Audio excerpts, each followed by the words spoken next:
कशिश मिश्रा जी पुणे से। जय श्री गणेश महाराज जी। महाराज जी आपके चरणों में दंडवत प्रणाम। महाराज जी आपका सत्संग सुनने से पहले जाने अनजाने में बहुत सारे पाप हुए थे, जिंदगी में अभी भी कभी कभी हो जाते हैं, बाद में लगता है नहीं करना चाहिए था। महाराज जी मैं इस लायक लाडली जी मुझे कब बनाएंगी? मैं रोज नाम जप करने का प्रयास तो करता हूँ, बट अभी भी मेरे से पाप हो जाते हैं। बाद में बहुत ही दुख होता है कि श्री कृष्ण देख रहे हैं, तू ऐसा नालायक, मैं कैसे लायक बनूं? देखो, हम ये प्रोत्साहन दे रहे हैं आपको। पहले था आप अपनी गलतियों को गलती मानते ही नहीं थे, समझ रहे ना। आज है कि आप अपनी गलतियों को गलती मानने लगे हैं, मतलब सुधार हुआ है ना। आप जहां 100 थी वहां 20 रह गई, 20 में भी आप दुखी हो कि मेरी गलतियां चली जाएं, इसका मतलब सतमार्ग का प्रकाश हो रहा है, आपका हृदय पवित्र हो रहा है। पर अब यहां ध्यान देना है, अब ये सावधानी, ये हमने प्रोत्साहन दिया और ये सावधानी है कि अगर ऐसा ही करते रहे तो वो फिर पुनः 80+ हो जाएंगे। ये भी बात समझ लो, क्योंकि चिंगारी और ज्वाला से चिंगारी एक क्रम है। अगर चिंगारी को फूस मिल जाए और अनुकूल वायु मिल जाए तो ज्वाला बनने में देर नहीं लगती, और अगर फूस ना डाला जाए, अनुकूल वायु ना मिले तो शांत हो जाती है। अभी चिंगारी तो है ही, आप स्वीकार करते हैं कि अभी गलतियां हो जाती हैं, तो इन गलतियों के होने का जो संयोग बनता है उन पर आप नजर कीजिए और उससे दूर हटिए, नहीं तो ज्वाला बनने में देर नहीं लगेगी। पहले तरंग आती है, फिर पूरा हृदय भर जाता है समुद्र की तरह उसी दोष से। आप थोड़ा बचे हैं, भी कदम आगे बढ़ा रहे हैं, पर आग बुझी नहीं है। नाम जप कीजिए और धर्मयुक्त भोग भोगिए। आप गृहस्थ में हो, यदि आपका ब्याह हो चुका है तो आप पाणी ग्रहण संस्कार की पद्धति के अनुसार गृहस्थ में जिए। आप दूसरी माताओं बहनों की तरफ गंदी दृष्टि रोकिए, नहीं तो बेविचारी की शुभ गति नहीं होती। हम छोड़ने पर उतारू हैं, ये बात पक्की है। हमसे चूक होगी तो अपने घर में होगी, बाहर नहीं होगी, ये बात ध्यान रखो। बाहर करना वो चूक नहीं कहा जाता, वो अपराध बनता है। किसी पर अन्य संबंधियों के प्रति दोष दृष्टि करके, भोग वासना करके वृत्ति बढ़ाना, इसे साधक नहीं कहते हैं। बहुत सावधानी।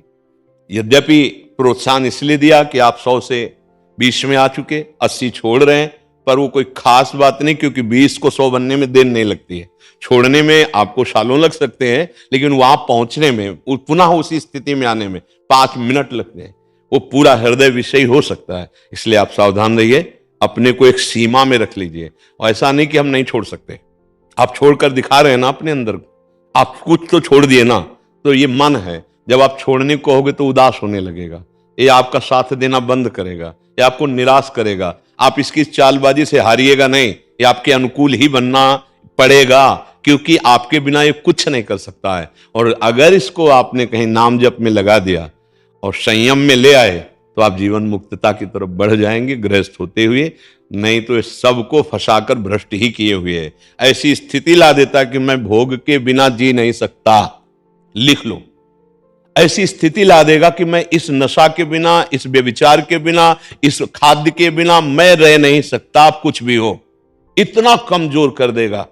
आज तो कम से कम सत्संग का बल आपके अंदर जागृत हुआ कि आप लड़ना शुरू कर दिए, आप उसको परास्त करने की चेष्टा कर रहे हैं। नहीं तो ये इतना दबा देता है, उत्साहहीन कर देता है कि वो व्यक्ति, अब मैं नहीं जी सकता, अब मर भले जाऊं, मैं ये नहीं छोड़ पाऊंगा। उसके अंदर ऐसी कमजोरी पैदा कर दे। अभी तो धन्यवाद है कि आपको सत्संग के वचन पालन करने का उत्साह बचा है, नहीं तो अध्यात्म विहीन जीवन, नारकी जीवन ये मन बना देता है। तो हमें सावधान रहना है, कहीं जो हम कदम आगे बढ़ा चुके हैं फिसल कर वहीं ना पहुंच जाएं। और अगर एक बार फिसल कर वहां पहुंच गए तो दोबारा उत्साह आना बहुत कठिन होता है। लगता है यार देखो, कई महीने से हम ऐसे चल रहे थे, फिर हम भ्रष्ट हो गए, इसका मतलब हम नहीं निकल पाएंगे। फिर उन्हीं भोगों में वो प्रियता कर बैठता है। कमजोर मत बनना। हम कई बार एकांतिक में और सत्संग में कहा कि अगर 1000 बार हम हार भी गए ना, तो उसके ऊपर भी हम उठने की योग्यता रखते हैं, क्योंकि हम अविनाशी भगवान के अंश हैं। इस शरीर में फंस गए हैं, अब मुझे हटना है। 1000 बार अगर हमें काम गिराता है, क्रोध गिराता है, तो हम ढीले नहीं पड़ेंगे। हम भगवान नाम की कमर कसेंगे और इस भव समुद्र से पार होंगे। बात समझ रहे हैं आप? हाँ, पर जो गलती है उसे गलती मान रहे हो तो बचने का प्रयास कीजिए। अगर आप बचना चाहें तो आपको कोई कैसे फेल कर सकता है? हम लोग बचना नहीं चाहते। हम लोग की 100 में इतना तो चलेगा, वो जितना तुम बनाए रखे हो उतना ही बना है।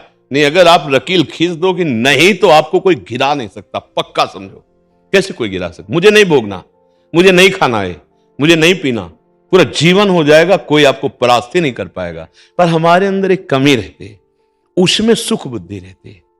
अंदर बाहर से तो हम त्यागना चाहते हैं, पर अंदर से हमारे अंदर उसमें सुख बुद्धि है, वो सुख बुद्धि हमें गिरा देती है। फिर बाद में पश्चाताप होता है, क्योंकि जो हमने चिंतन में सुख पाया वो क्रिया में नहीं मिला। फिर लगता है कि नहीं नहीं गलत है, फिर रोकना चाहते, फिर थोड़ा समय हुआ, फिर चिंतन बनता है उसका। ये खास बात ध्यान रखनी है, जब हमको मन गिराता है उस समय हम भगवान को भूले हुए होते हैं। अगर उसका चिंतन न बनने पावे तो कोई भी भोग परास्ती नहीं कर सकता। जहां हम उसके ध्यान में, उसके चिंतन में डूबे, तहां आसक्ति प्रकट हुई, संकल्प बना, क्रिया बनी, मैं नष्ट हो गई, यही होता चला जा रहा है। तो चिंतन को रोकने के लिए हम बार बार सबसे प्रार्थना करते हैं, कोई कठिन बात नहीं।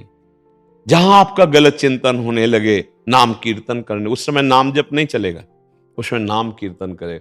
मन आपको रोकेगा, मत करो नाम कीर्तन। देखो हम तुम्हें सुख प्रदान करने वाली बात बता रहे हैं, इसका चिंतन करो, इसका संकल्प करो। और आप सावधान रहें, अगर नाम चल रहा है, नाम कीर्तन चल रहा है, नहीं उसमें मन लग रहा तो सत्संग सुनने लगो, नहीं हो रहा तो उस संयोग से हट जाओ। जहां भ्रष्ट होने का संयोग आए, हट जाओ, बिल्कुल हट जाओ, दूर हट जाओ। जैसे किसी की गोद में काला सर्प गिरे, कोबरा सांप गिरे, तो वो बिना विचार के पहला काम करेगा, फटक देगा, दूर करेगा ना। ऐसे ही अधर्म युक्त यदि विषय सेवन का नंबर है तो भाग पड़ो, जैसे सांप को देखकर भागे ऐसे भाग पड़ो, फिर बाहर विचार तुम्हारा ठीक हो जाएगा। अगर उसके संयोग में रहे तो नष्ट हो ही जाएंगे, क्योंकि इतना ज्ञान नहीं है कि जित संग दोषा, वो दोष युक्त क्रिया का संग हो रहा है, आप अपने स्वरूप में स्थित हैं। इसलिए सावधान रहिए और ये ढील मत दीजिए कि हमने 80 छोड़ दी है, अब 20 रह गई। 80 होने में, प्लस होने में देर नहीं लगेगा, ये माया है। जब तक कोई भी भोग वासना है तब तक उपासक को धर्मयुक्त भोग भोगना चाहिए, चाहे गृहस्थी में हो चाहे विरक्ति में हो। धर्म विरुद्ध आचरण फिर उसको भ्रष्ट कर देगा। तो गृहस्थी में तो बहुत सुविधाएं हैं, विरक्त को तो पूरे जीवन चौड़े पे लड़ाई लड़नी होती है, गृहस्थ को किले की लड़ाई है। विरक्त को तो आजीवन चौड़े पे लड़ना है, हर विकार से लड़ना होता है। तो इसलिए धन्यवाद है आपको कि आप गृहस्थ में होते हुए भगवत मार्ग में चलने की चेष्टा कर रहे हैं, पर वो सावधान रहिए। महाराज जी, हमें गृहस्थ में नहीं जाना है, हमें विरक्त रहना है। तो अगर हम हमारे माता पिता से थोड़े वो हो जाएंगे कि ये गृहस्थ में जा रहा है, तो ये पाप हमें। माता पिता की सेवा के लिए कौन है? बहनें हैं हमारी। नहीं, बहनों से काम नहीं चले, ऐसे ही रहो, मत करो ब्याह अगर तुम्हारी इच्छा नहीं। जब तक माता पिता हैं उनमें भगवान का भाव करो, सेवा करो, इसके बाद आजीवन के लिए वैरागवान हो जाना। ऐसे ही रहो जैसे रह रहे हो, कुछ नहीं। हमारी बात समझ लो, कहीं भाग के नहीं जाना। कोई बाहरी परिवर्तन से भगवान नहीं मिलते, उद्देश्य के परिवर्तन से भगवान मिलते हैं। अपने माता पिता को भगवान समझ लो और उन्हीं की सेवकाई करो, और जब शरीर पूरा हो जाए तो आप आचार्य परंपरा से, किसी भी आचार्य परंपरा से वेश ले लो और भिक्षावृत्ति से जीवन निर्वाह करो। पर माता पिता की सेवा बच्चा भगवान की सेवा है। अब तुम विरक्त हो जाओ और बहनें सेवा ना करें तो बूढ़े माता पिता का ये जीवन फिर कष्ट। देखो, एक समय होता है जब हम अपनी बिल्कुल सेवा नहीं कर सकते, तब तक मेरी माँ ने सोच उठाई, अपना दुग्ध पान कराया, लघुशंका उनके ऊपर कर दी, तो उन्होंने कभी बुरा नहीं माना, हमारी सेवा करके इतना बड़ा किया। अब उनकी अवस्था आ रही, कोई बिस्तर पर शौच कर सकते हैं, लघुशंका कर सकते हैं, वो स्वयं पानी नहीं ले सकते। अब हमारा नंबर आया है, अब हमको ये सेवाएं करनी है। कभी हमको ऊबना नहीं है, वो हमें गाली दें तो हमें नाराज नहीं होना है। देखो, छोटे बच्चे को देखो, जब वो उस माँ के अनुकूल वो वृत्ति नहीं करता, माँ को पीटने लगता है। छोटा बच्चा है ना, चढ़ा गोद में है और ऐसा लगा कि हमें ये चाहिए और नहीं दिया तो माँ को पीटा, तो माँ क्या करती है? हंसती है। अब आपका नंबर आ गया, वो गाली दे सकते हैं कि ये कोई सेवा नहीं करता है। आप कहोगे कि हम रात दिन इनके लिए तो सेवा कर रहे हैं, हमारी निंदा कर रहे हैं। नहीं, निंदा सहो, गाली सहो और उनकी सेवा कर लो तो ज्यादा आपको परिश्रम नहीं पड़ेगा भगवत प्राप्ति में। हमारी बात मान लेना, वहीं भगवान है, माता और पिता के हृदय में। हाँ, राग रहित हो जाओ, ऐसे ही रहो जैसे।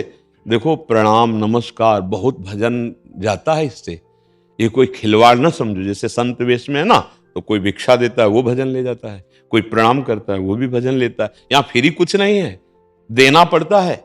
ऐसे नहीं कि कोई प्रणाम कर रहा है आप, नहीं, आपका भजन जा रहा है, कोई आपको कपड़े दे रहा है, कोई आपके पैर छू रहा है। तो संतों का क्या होता है, सारा सुकृत लोक मंगल के लिए चला जाता है, और दुष्कृत निंदा करने वाले जो पूर्व का जमा होता है, पाप और पुण्य रहित वो भगवत प्राप्त हो जाते हैं। वो शुभ और अशुभ दोनों के त्यागी होते हैं। तो आप गृहस्थ में आपको कोई प्रणाम नहीं करेगा, आपको कोई जान नहीं पाएगा, इतने बड़े भगत हो। आपकी पूंजी पूरी जमा रहेगी और अपनी मेहनत से कमाओ और माता पिता की सेवा करो, नाम जप करो। आगे चलकर विरक्त भाव प्रगट में ले लेना, अभी अंदर से विरक्त रहो। ठीक समझ रहे ना? भागना मत, माता पिता को छोड़कर मत भागना, अगर मेरी बात मानते हो। आजकल नए बच्चे सबसे बड़ा अपराध यही कर रहे हैं कि जहां माता पिता को अनुकूल करके संपत्ति लिखा ली, धक्का मार के बाहर कर दिया, तो तुमको भगवान ऐसी जगह धक्का मारेंगे कि तुम खड़े भी नहीं रहोगे।